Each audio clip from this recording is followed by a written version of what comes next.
don't forget to subscribe for more reviews. Please also like. Thank you.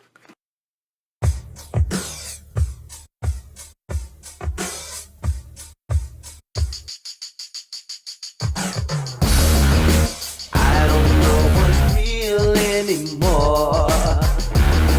I've opened up the door to nowhere. Hello there everyone, Tom here again, and today we have the privilege of taking a look at the MMC's Reformated R35 Magna Transport. And obviously this is the bottom part of Sky Lynx. I was able to pick this up when I was at TFCon in Chicago over the weekend, and really this was the only big ticket item that I purchased. There were a couple other things I got, but this was the thing that I was excited about more than anything else to purchase. So right off the bat we have a really nice picture product shot of R35 Magna. Top of the box we get another product shot. Side of the box it looks like this. Bottom of the box looks like this with warnings and labels and things. Side of the box, and the back of the box we get product shots. He does all these great things and he turns into a brick. Okay, so why don't I go ahead at this time and crack the box open and pull out old R35 Magna here, and we'll see what we get.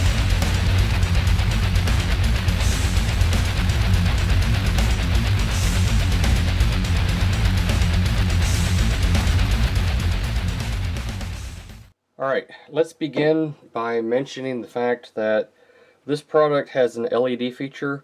It requires two AG2s or 396As. And of course, my limited battery stuff, I don't have either of those. So you get a nice little card here.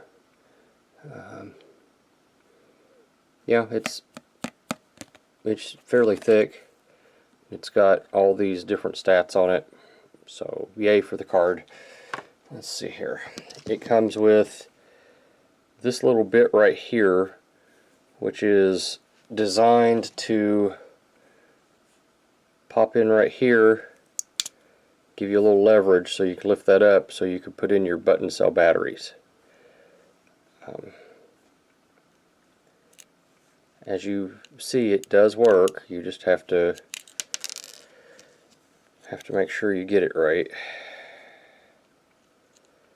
to get everything lined back up so that it will go in there. Get in there. There we go. While I've got it here, this is the alternate head. It is pretty little chrome. I mean, it is a fingerprint magnet. The mouth opens to reveal pretty little sharp teeth. It's got the cannon there, and right here is the button that you need to press to activate the LED feature in the eyes. I wonder if I can get that to glow without this on there.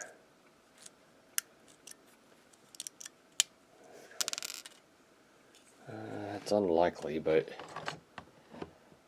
yeah, there you go. You guys can kind of see what the eyes would look like. They probably wouldn't be that bright, but you know, I mean that's wicked. I do like that quite a bit. It'll probably, realistically, it'll probably never have that done again. Just because I like the light up features and I think they're really cool, but at the same time I just can't really justify spending the scratch to get them. Alright, this is the other head. He also, I mentioned the tool, so we've got that. He also comes with instructions. Pretty nice, glossy, shiny, full color, good stuff, concept art, and you've got a comic book on the back end of it. So yeah. Why don't we take a look at this thing right here? And let me tell you, I've owned a couple of different transformers in my day, and I cannot recall anything that I personally own or have messed with that weighs quite as much as this thing does. This thing's loaded with die cast. These are the feet on both sides, and they are full die cast. This thing measures in at approximately, because we got to go all the way back to the back part of the tail here. If I had to guess, I'd say that's 7 3/4, 7.5, 7 3/4. Height wise, well, I guess this is width, isn't it? That's 5.5. Height, we're looking at about 3 inches. This thing is a brick, and it's understandable that it's a brick because it's the bottom part of Sky Lynx.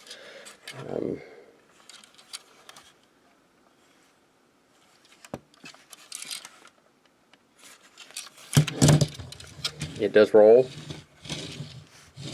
quite freely, so nothing there, no problems. You get some white paint right here. The rest, that might be paint, I think, maybe. This is paint on the die cast. You get some gold paint right here with a little bit of red accent. That's kind of it. That's pretty much it. That's what you get. Let's see here. In this mode, here it is next to Classics Optimus. Give you your sense of scale, and Crapabee. Excuse me. Here it is next to Jazz from Power of the Primes. I think that's Power of the Primes. And Movie Hound. Again, just for your sense of scale. And I guess we can do this. Lastly, here it is with DX9's, what is that, Pliskin, and G1 gears. And there's our sense of scale. Now, the only thing this does in this mode is roll. Transforming it is very simple. And I may have to raise the camera up a little bit to transform it, just so we have plenty of room here. This thing hooks together with 2 hooks right here, as you can see, right here and right here. They just clip together, works really well, it's quite stable. Disconnect on both sides. Rotate on beautiful ratchets. Down.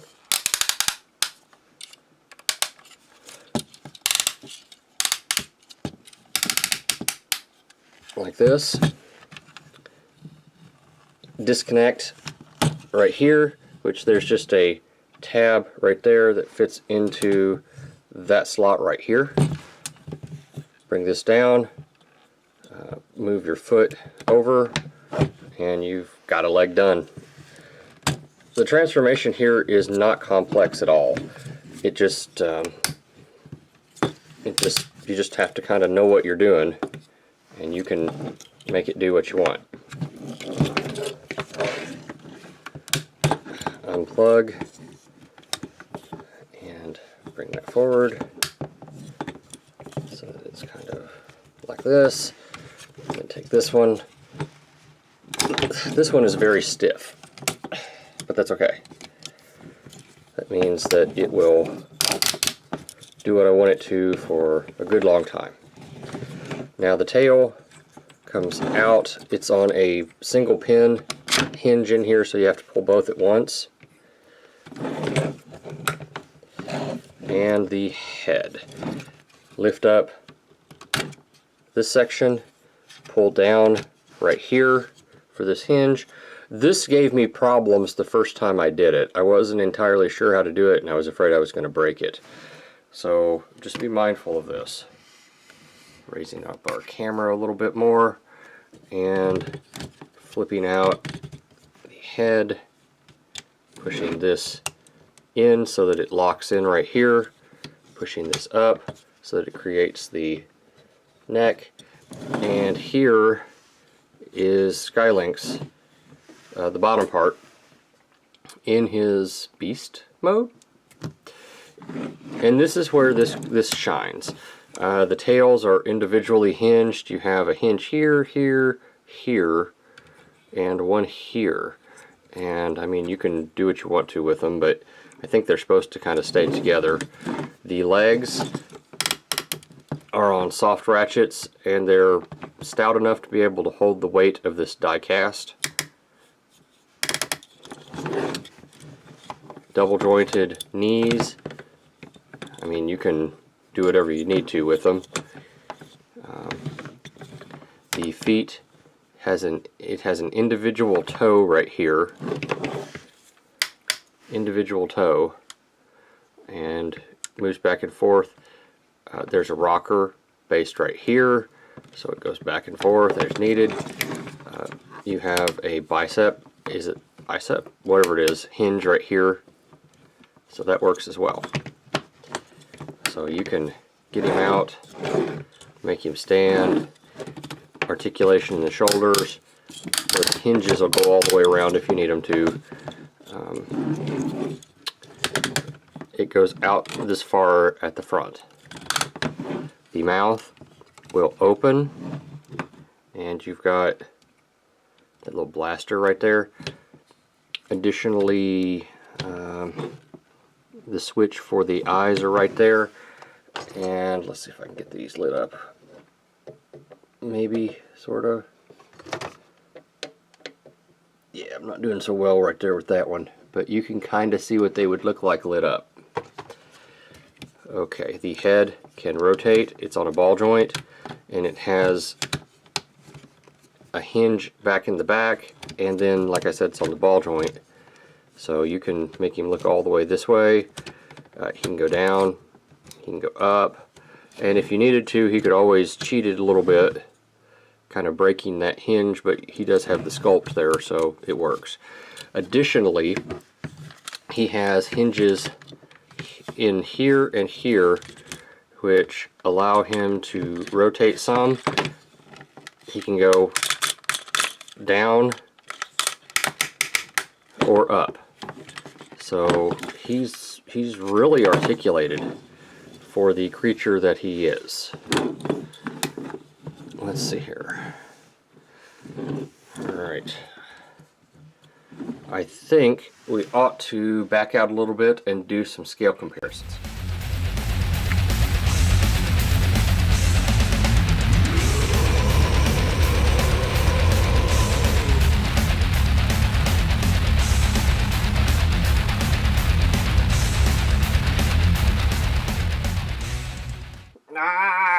No! I'm supposed to be the mascot. Why the hell are you doing this to me? Well, Nemesis, I think this is actually kind of par for the course in this instance. You've been a thorn in my side for years. That's not fair. I'm your mascot. Let me go. Let me down. Actually, I kind of think this is going to be the running gag for this set here of two. You better not do this to me. I'll tell Spinister. What's Spinister going to do? He's just a little bitty helicopter. He'll do something. Let me down. Ah, Spinster.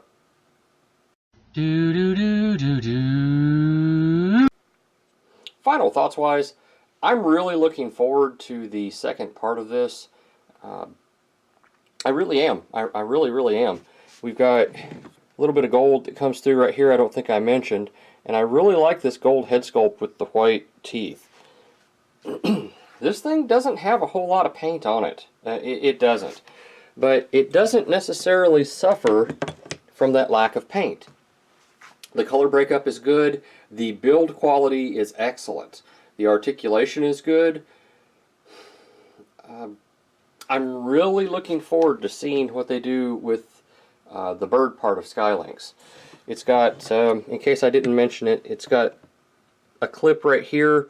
It looks like maybe a sliding spot for Sky Lynx the bird part to go on. This thing's big. It's heavy. It's well built. Do I recommend it? It was $120. Yes, for the price I recommend it. Especially if you're looking for a masterpiece sized Sky Lynx that will scale with masterpiece. Let me be clear. What I was getting at here is Legends scale figures, I think, are going to be just perfect for this. So there's the whole scale argument of everything was supposed to fit into Sky Lynx. I get that. Let's not stress about that. Let's stress about how this thing looks. You put this on a shelf with your Legends figures, and it's just going to go crazy. I mean, it's going to be like Toy World Devastator with them. It just looks right. Alright, thank you for watching. I look forward to the second part of this, and I will see you then, if not sooner.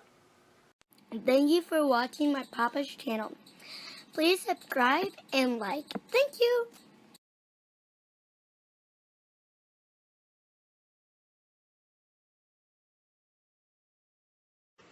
Vitamin John. Operators are standing by.